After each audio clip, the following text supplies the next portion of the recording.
Depuis les premières civilisations, les sociétés humaines ont consacré des lieux spécifiques à l'expression du sacré. Temples, sanctuaires, complexes cérémoniels ou monuments mégalithiques témoignent d'une quête spirituelle profondément ancrée dans l'histoire de l'humanité.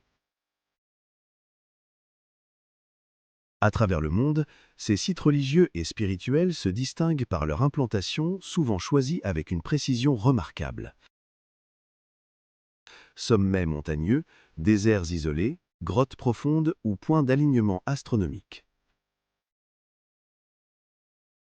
Leur architecture, leurs orientations et leurs aménagements rituels traduisent des systèmes de croyances complexes et une connaissance élaborée de l'environnement. Comment ces lieux ont-ils été conçus et organisés? Quelles traditions, quels symboles et quelles connaissances ont guidé leur construction? Et dans quelle mesure leur implantation répondait-elle à des considérations spirituelles, politiques ou cosmologiques? Si l'archéologie, l'anthropologie et l'histoire des religions permettent aujourd'hui d'en éclairer certains aspects, de nombreuses zones d'ombre subsistent. Fonctions exactes, rituels pratiqués, significations symboliques, chaque découverte enrichit notre compréhension tout en soulevant de nouvelles interrogations. Dans ce documentaire, nous partons à la découverte des sites spirituels et religieux les plus énigmatiques du monde. Des lieux où se croisent foi, pouvoir, science et mystère et qui continuent d'interroger notre rapport au sacré et à l'invisible.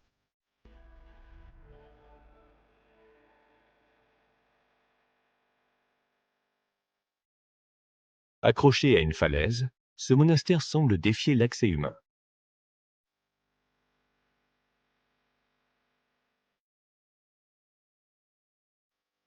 Selon la légende, deux moines grecs décidèrent de fonder ce sanctuaire après avoir rêvé de la Vierge Marie.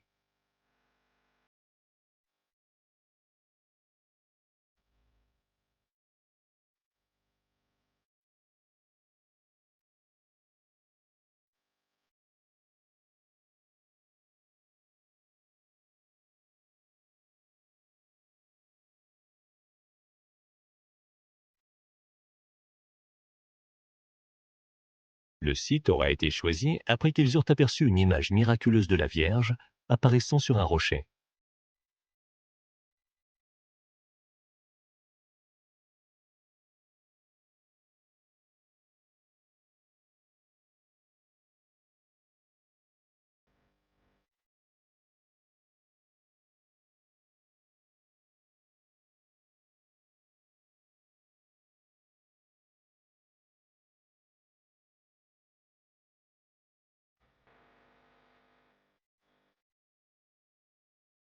Malgré la conquête ottomane de 1461, le monastère fut préservé et bénéficia de privilèges spéciaux, devenant un lieu de pèlerinage important.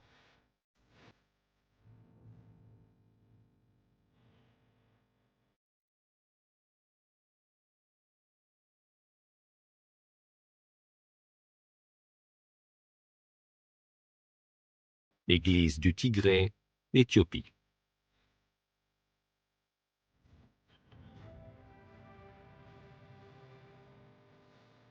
Cette région abrite plusieurs églises creusées à même la montagne, entourées de mystères.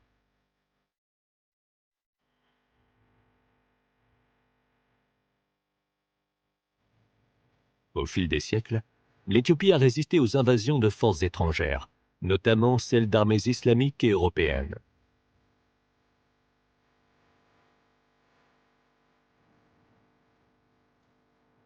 Pour préserver leur lieu de culte des pillages, les religieux ont bâti ces églises dans des sites presque inaccessibles.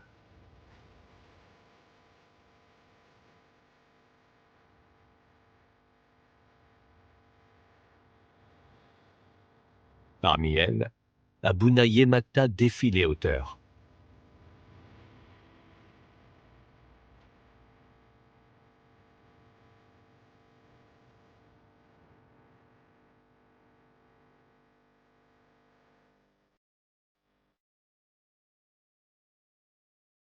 Elle est considérée comme l'église la plus difficile d'accès au monde.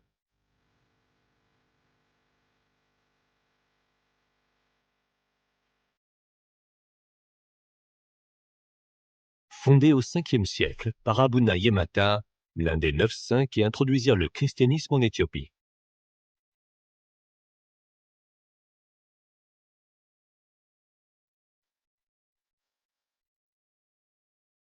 L'atteindre exige une ascension vertigineuse, à travers des sentiers étroits longeant un précipice.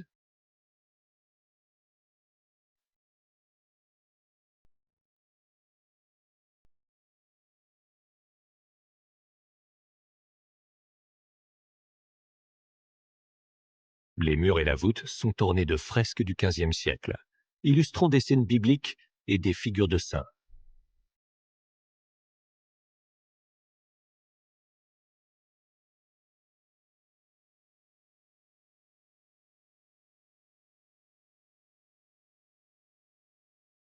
Non loin de l'église reposent les sépultures de plusieurs saints et moines.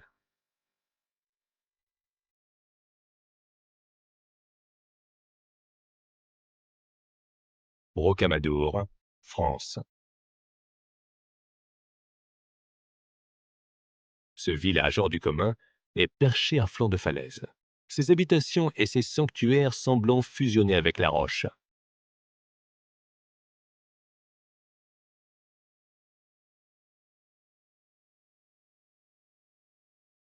Détruit au XVIe siècle lors des guerres de religion, il fut restauré par la suite, retrouvant son rôle de site sacré et de haut lieu de pèlerinage.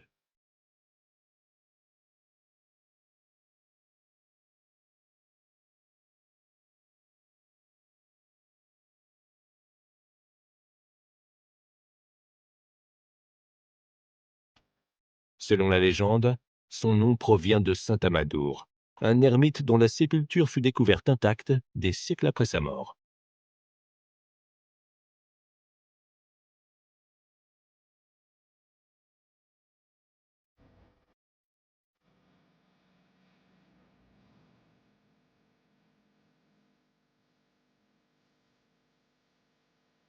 Parmi ces sanctuaires, la chapelle Notre-Dame, située au sommet de la falaise, abrite une Vierge noire vénérée depuis des siècles.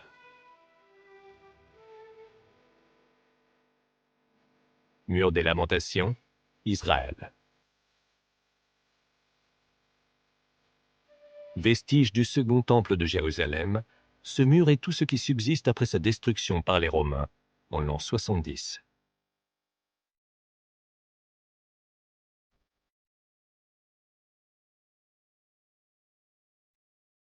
Lieu de prière et de mémoire, il attire des fidèles du monde entier qui y viennent pour méditer et glisser des prières manuscrites entre ses pierres.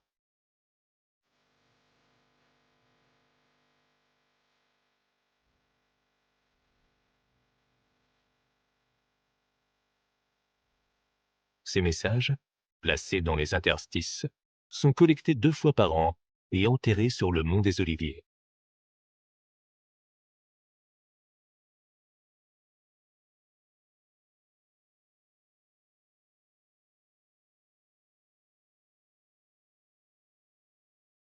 Au fil des siècles, il fut sous le contrôle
pour moines et marchands.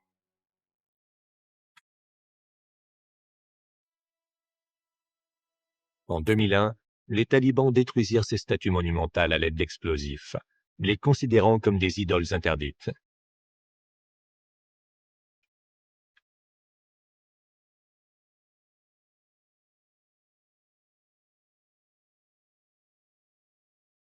Malgré leur disparition, ces sculptures restent un symbole fort du patrimoine culturel et spirituel de la région.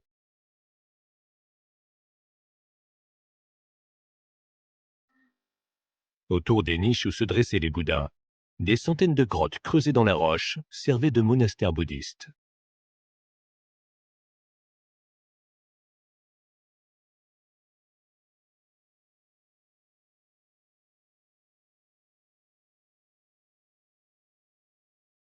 Temple de Kailasa, Inde.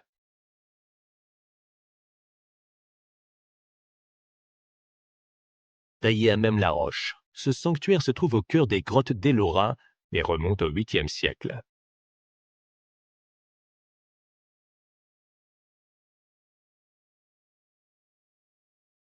Dédié à Shiva, il représente le mont Kailash, demeure céleste du dieu hindou.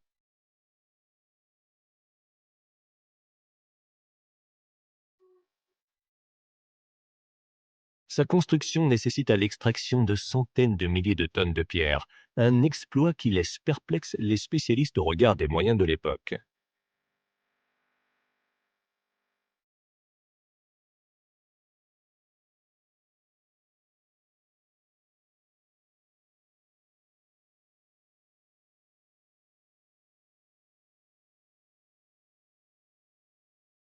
On estime qu'il fut achevé en moins de 20 ans, ce qui impliquerait le retrait quotidien d'environ 5 tonnes de roches.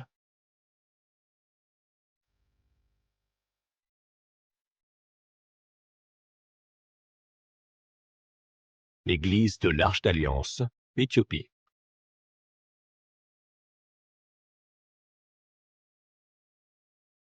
L'Église orthodoxe éthiopienne affirme que ce sanctuaire d'Aksum abrite l'Arche d'Alliance et les tables des 10 commandements.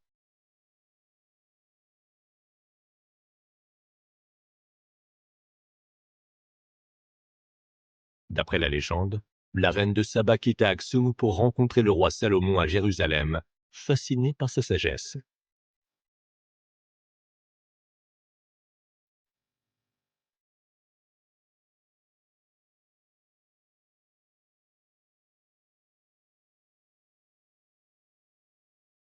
À son retour en Éthiopie, elle donna naissance à un fils, Ménélik Ier, futur fondateur de la dynastie impériale éthiopienne.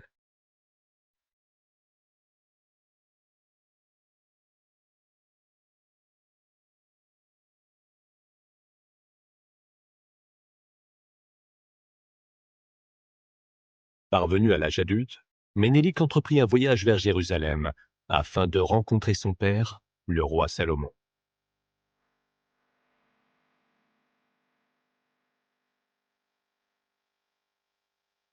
Lors de son retour en Éthiopie, des prêtres l'accompagnant auraient dérobé en secret l'Arche d'Alliance du Temple de Jérusalem.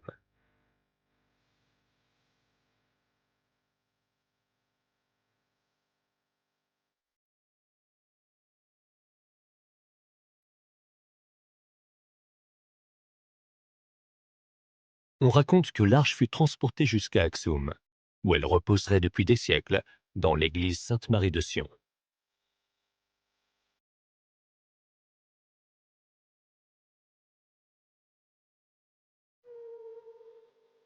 Seul le grand prêtre, qui désigne son successeur avant de mourir, a le droit de l'approcher.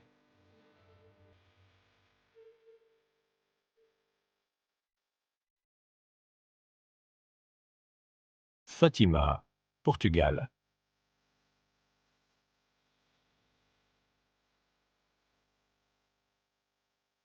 Célèbre à travers le monde pour les supposées apparitions mariales survenues en 1917.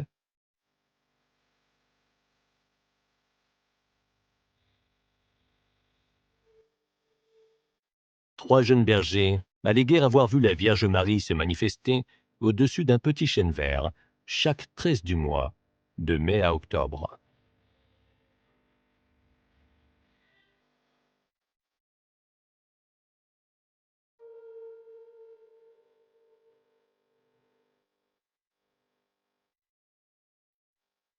Elle leur apparut sous les traits d'une dame vêtue d'un blanc éclatant, drapée d'un manteau descendant jusqu'à ses pieds.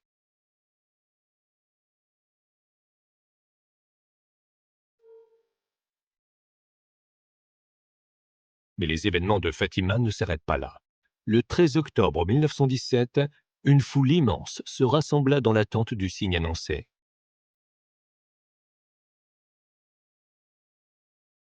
De nombreux témoins rapportèrent avoir vu le soleil zigzaguer, changer de couleur et se rapprocher ou s'éloigner de la Terre de manière étrange.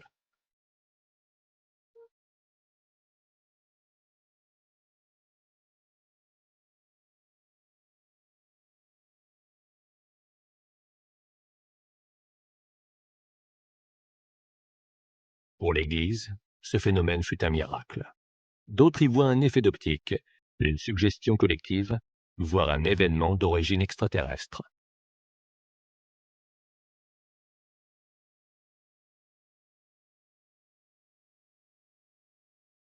Depuis cette date, des pèlerins du monde entier affluent vers ce site, attirés par la renommée de ces manifestations extraordinaires.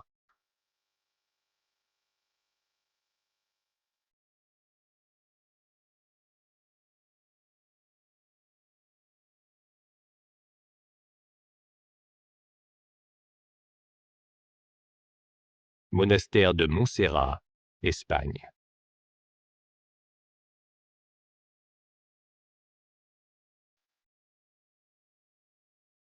Fondé au XIe siècle, ce sanctuaire est un haut lieu de pèlerinage chrétien.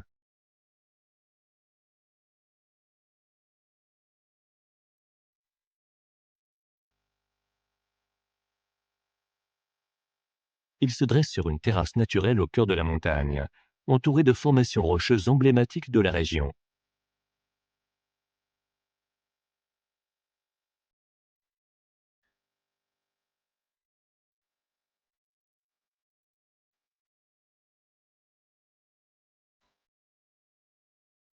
On y accède par une route sinueuse, aux virages serrés et aux pentes abruptes.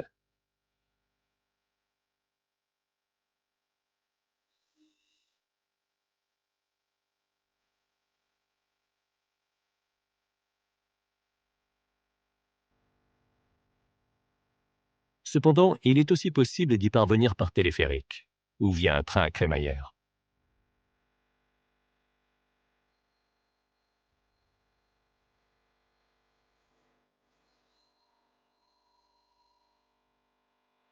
Le monastère abrite la Vierge de Montserrat, surnommée la Moreneta, une statue médiévale réputée pour ses miracles.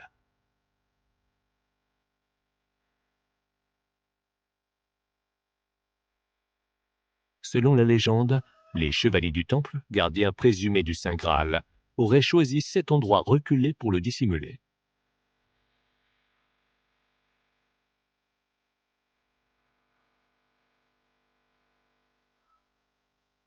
Par ailleurs, la montagne a été le théâtre de nombreux témoignages d'observations d'ovnis, avec des groupes affirmant pouvoir les invoquer.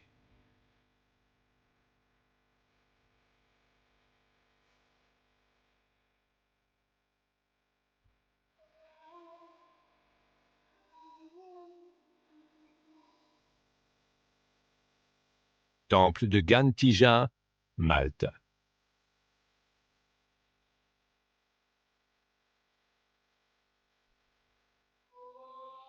Érigé il y a environ 5500 ans, ces deux sanctuaires mégalithiques auraient été dédiés au culte de la fertilité.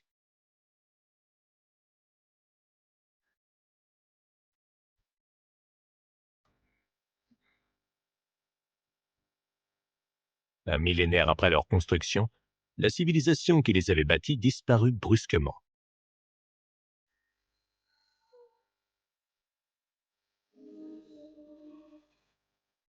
Le transport et l'assemblage de ces blocs colossaux restent une énigme. Aucun témoignage n'expliquant comment les anciens habitants de Gozo y parvinrent.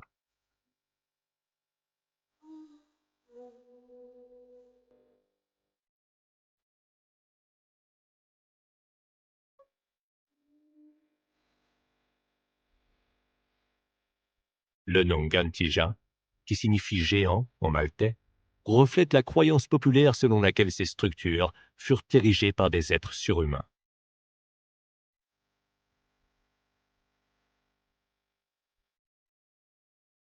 Église du Saint-Sépulcre, Israël.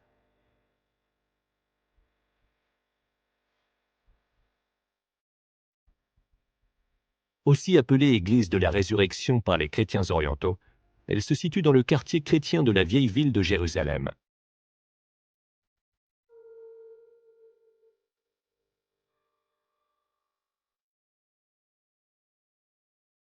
Elle est vénérée comme le lieu où Jésus de Nazareth fut crucifié, inhumé et ressuscita.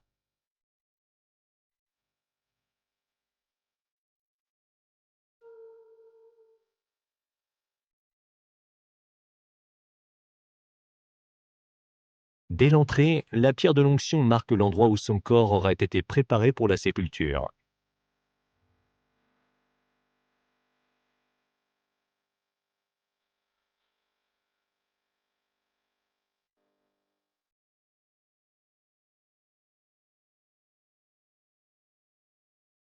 Le tombeau de Jésus est abrité dans une structure appelée l'édicule.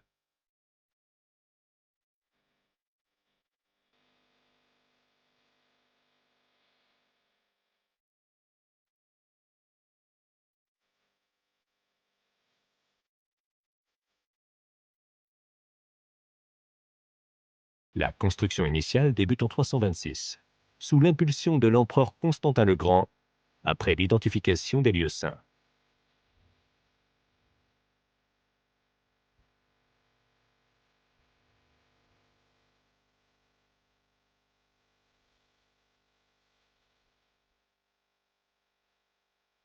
Nous voilà au terme de ce voyage, mais le monde regorge encore de merveilles et de mystères à explorer. À bientôt pour une nouvelle aventure.